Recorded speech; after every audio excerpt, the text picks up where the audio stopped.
সরকারি অফিসাররা দেখছেন যে সমস্যাটা কোথায়, হঠাৎ কেন চিনির দাম বাড়লো। আর যেহেতু মুখ্যমন্ত্রী নিজে বিষয়টা দেখছেন, তো সবাই একটু অপেক্ষা করা উচিত। তার সঙ্গে এখন তার বিয়ে থাকতে সাবধানে একটু করা উচিত। নিশ্চয়ই সরকার রাস্তা বার করবে। দুদিন ক্ষোভের মুখে আরাবুল ইসলাম নিষ্ঠার এবার কৃতজ্ঞতার সঙ্গে দেখা করলেন তিনি বিধানসভায়। দেখুন, আরাবুল ইসলাম নিজে একটা সমস্যা, টিএমসির মধ্যেই সমস্যা। টিএমসি থেকে আইএসএফ এ গেল, ওখানে ঝগড়া লেগে গেল, ওখানে আবার টিএমসিতে আসছে। তো এই ধরনের লোকেরা রাজনীতির বাইরে থাকলেই ভালো, কিন্তু কোনো না কোনোভাবে তারা জায়গা পেয়ে যায়। তখন পার্থবাবুর ডান হাত ছিল, এখন একটা হাত খুঁজছে যেটা ধরে রাজনীতি করবে। ভাঙড়ের যে অশান্তি, হিংসা, এত লুটপাট এরাই শুরু করেছে, এবং ভাঙড়ের লোকেরা শান্তিতে থাকতে দেয় না। আমার মনে হয় এই লোকগুলোকে রীতিমতো রাজনীতি থেকে আলাদা করতে হবে। কালীঘাট শিবিরে ফিরলেন কাসেম সিদ্দিকী, গোপন ব্যালটে ভোট করানোর দাবি পুনরায় করছে। এইসব চলতে থাকবে, ওদের বাড়ির ব্যাপার, আমাদের নাক করাবার দরকার নেই। দাদা, আগামীকাল বিশ্ব হিন্দু পরিষদের একটা পুজো নিয়ে বৈঠক আছে। মূলত তাদের যে মিটিং এর বিষয়বস্তু তা হলো সাত্ত্বিকভাবে পুজো করা। আমাদের কলকাতার পুজো এত আড়ম্বর, এত টাকা শেষ কয়েক বছরে, সেখানে কি সাত্ত্বিক পুজোটা না না, হারিয়ে যাচ্ছে? আড়ম্বর হতে আপত্তি নেই। লোক বিয়েতেও বিশাল আড়ম্বর করে, খাওয়ায় দাওয়ায় অতিথি ডাকে, কিন্তু বিয়ের যে মন্ত্র, বিয়ের যে রীতিনীতি, সেটা পণ্ডিত মশাই করেন। বিয়ে পবিত্র একটা অনুষ্ঠান, তার সঙ্গে খাওয়া দাওয়া আড়ম্বর টাকা হল লোকে করে। কিন্তু আমাদের আজকে বিয়ের পুজোটাই হারিয়ে যাচ্ছে। কমিউনিস্টরা এটাকে দুর্গা পূজা থেকে দুর্গোৎসব করেছিল, শারদীয়া উৎসব করেছিল, দুর্গার নামটাই তুলে দিয়েছে। আমরা চাই যারা পুজো করছেন তারা দুর্গা পূজা হিসাবে করুন, নাহলে অনেক ইভেন্ট করার আছে, সারা বছর প্রোগ্রাম চলছে, ইভেন্ট করুন না, কে না বলেছে। পুজোর পরিবেশ শ্রদ্ধা ভক্তির সঙ্গে পুজো এটা হওয়া উচিত, আর সেটা সবাইকে আপিল করা উচিত, এবং রীতিমতো পুরোহিতদের প্রশিক্ষণ হয় যাতে বিধি বিধান অনুযায়ী পুজো হয়।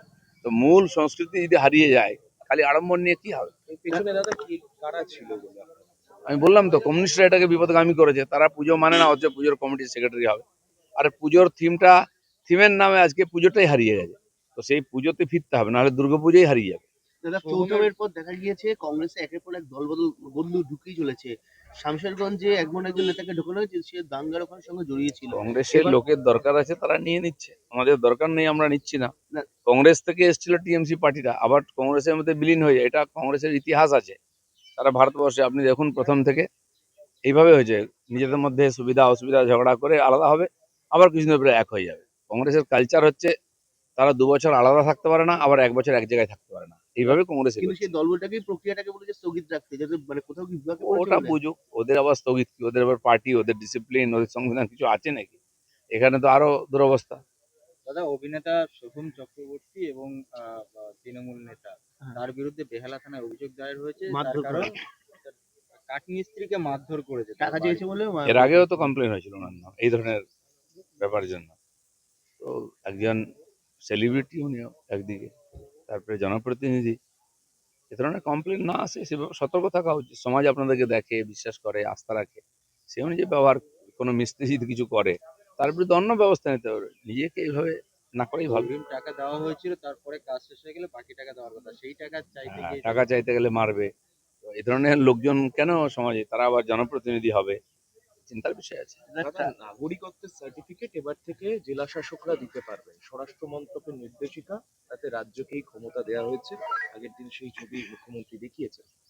এখানে এই মানে নাগরিকত্ব ব্যাপার নিয়ে পশ্চিমবাংলায় অনেক ব্যাপার ছিল, প্রপারলি কিছু হতো না, কারণ যাতে বিদেশিরা ঢুকে এখানে ভোটারের সুবিধা নেয়। আর 91 লক্ষ ভোটারের নাম বাদ গেছে, তাদেরকে ডকুমেন্ট নেই ভারতীয়তার, এবং তাদের সমস্ত সুবিধা থেকে আমরা আলাদা করছি। জিরামজির বাড়ি কাজ পাবে না, আধার জব কার্ড থেকে আরম্ভ করে আবাস যোজনার বাড়ি পাবে না, শৌচালয় পাবে না, এবং অন্নপূর্ণা ভাণ্ডারের লাভও তারা পাবে না, এবং সমস্ত ভোটাধিকারও তারা চলে গেছে। এদেরকে সব দিক থেকে বিচ্ছিন্ন করতে হবে এবং দেশ থেকে তাড়াতে হবে। সেই প্রক্রিয়া সব জায়গায় চালু হয়েছে। সেই জন্য রাজ্য সরকারের পক্ষে তদন্ত করে দেখাটা সহজ, দিল্লি থেকে এসে করাটা খুব সমস্যা। তো সেজন্য রাজ্যকে দায়িত্ব আছে, রাজ্য সেটা ঠিকঠাকভাবে যেন করে, সেটাও তাদেরকে সতর্ক থাকতে হবে। দাদা, সোমবার থেকে গুন্ডা দমন আইনের একটি অংশ কার্যকর করা হয়েছে পশ্চিমবঙ্গে। সরকারি সম্পদ নষ্ট করলেই কাউকে রিয়াদ করা হবে না, এক নির্দিষ্ট করে বলে দেওয়া হয়েছে। বিশ্বের সব সভ্য দেশে এটা আছে, রাষ্ট্রীয় সম্পত্তি নষ্ট করা এটা অপরাধ মনে করা হয়। পশ্চিমবাংলায় এটাকে প্রগতিশীল, এটাকে আন্দোলন বলা হতো, সেটা চলবে না। বিভিন্ন জায়গায় তাদের কাছ থেকে তার ক্ষতিপূরণ আদায় করা হয়েছে, কোর্ট থেকেও করা হয়েছে। উত্তরপ্রদেশের দিকে দেখেছেন তো, সমস্ত আদায় করছে, এখানেও তার ব্যতিক্রম হবে না। রাষ্ট্রীয় সম্পত্তি নষ্ট করা, রাষ্ট্রীয় পতাকা থেকে আরম্ভ করে কোর্ট সংবিধানকে অপমান করা, এটা রীতিমতো অপরাধ। দাদা, ট্রাইব্যুনালে যারা বিচারে দিন তারা এখনো সরকারি সুবিধা থেকে বঞ্চিত হচ্ছে এবং বলেছেন যে ট্রাইব্যুনাল বিচার প্রক্রিয়া অত্যন্ত শ্লথ। এই সমাধানটা কবে হবে বলে মনে হয়? বিভিন্ন বিষয়ে সরকার এবং এই প্রশাসন ব্যস্ত হয়ে গেছে। আমার মনে হয় এটা খুব তাড়াতাড়ি হয়ে যাবে, হওয়া উচিত। মানুষকে বহুদিন আর সুবিধা থেকে বঞ্চিত রাখা যায় না।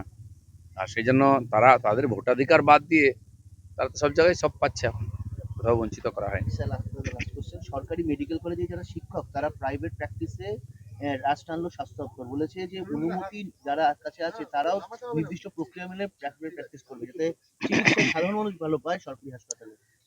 সরকারি ডাক্তারদের প্রাইভেট প্র্যাকটিস, সরকারি স্কুলের মাস্টারদের প্রাইভেট টিউশন, এটা পশ্চিমবাংলায় একটা সাধারণ ব্যাপার। আর সেই জন্য স্কুলের পড়াশোনা আর হসপিটাল চিকিৎসা ভালো হয় না। তো তাকে সুবিধা দিচ্ছে সরকার, সেই অনুযায়ী সেবা দেওয়া উচিত। তাদের বিভিন্ন নার্সিংহোমে ইন্টারেস্ট বেশি থাকে, হসপিটালের সময় না দিয়ে নার্সিংহোমে বেশি সময় দেয়, এই কমপ্লেন বারবার এসেছে। তো সেটা ডিসিপ্লিনের মধ্যে থাকা উচিত। সরকার সেটাকে জোর দিচ্ছে আস্তে আস্তে, যাতে মানুষ পরিষেবা পায়।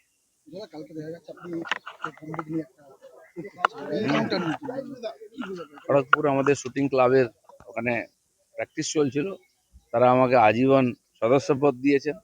তো তারা বললেন, তাদের সঙ্গে আমি প্র্যাকটিসও করলাম শুটিং। একটু বন্দুক তো এইভাবে কোনোদিন ধরিনি, ধরার প্র্যাকটিস করলাম। আর সেখানে অফিসাররাও ছিলেন, আমাদের আইসি ছিলেন, আমাদের এসডিও ছিলেন, তারাও ছিলেন ওর সঙ্গে। অনেক কিছু নতুন নতুন পৃথিবীতে শিখতে, সবসময় কিছু শিখতে হয়। এখানে গল্ফ খেলা শিখছি আমি, ওখানে শুটিং শিখছি, সাংবাদিকতাও শিখবো ভাবছি। দাদা, যাদবপুর বিশ্ববিদ্যালয়ের হয়ে গেছে, উপাচার্য হয়ে গেছে। নিজে পড়ে যায় এবং তাকে যখন ঘেরাও করার কথা হয় তখন পড়ে যায়, দেখা যায় তিনি খুঁড়িয়ে খুঁড়িয়ে বেরোচ্ছে। যাদবপুর বিশ্ববিদ্যালয় কি এই ধরনের অবস্থা কোনদিন কাটবে না?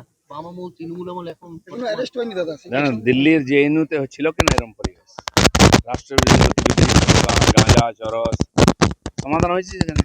দেশ বিরোধী শক্তি আধিপত্য ছিল, বিবেকানন্দের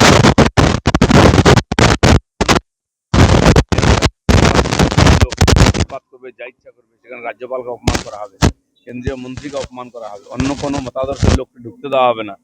এরকম চলতে পারে না। পশ্চিমবাংলা থেকে বাংলাদেশি রাজ চলে গেছে, ওখান থেকেও চলে যাবে। আর তার জন্য শুরু হয়েছে অপারেশন, চলবে ধীরে ধীরে। এবং যারা ওখানকার ইউনিভার্সিটি কর্তৃপক্ষ, সম্মাননীয় আর উপাচার্য থেকে আরম্ভ করে সবাইকে এইভাবে সতর্ক থাকা উচিত।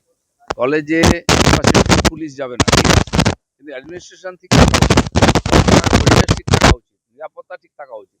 নাহলে তো সমস্যা হবেই উল্টো দিক থেকে। এর আগে অনেক ঘটনা ঘটেছে, কাউকে অ্যারেস্ট করেছে ইউনিভার্সিটি। বাউল সুপ্রিয়কে যেভাবে অসম্মান করা হয়েছিল, তার বিরুদ্ধে আমরা গিয়ে ওখানে সার্জিক্যাল স্ট্রাইক করেছিলাম। জানি কর্তৃপক্ষ করতে পারবে না, ঘুঘুর বাসা আছে।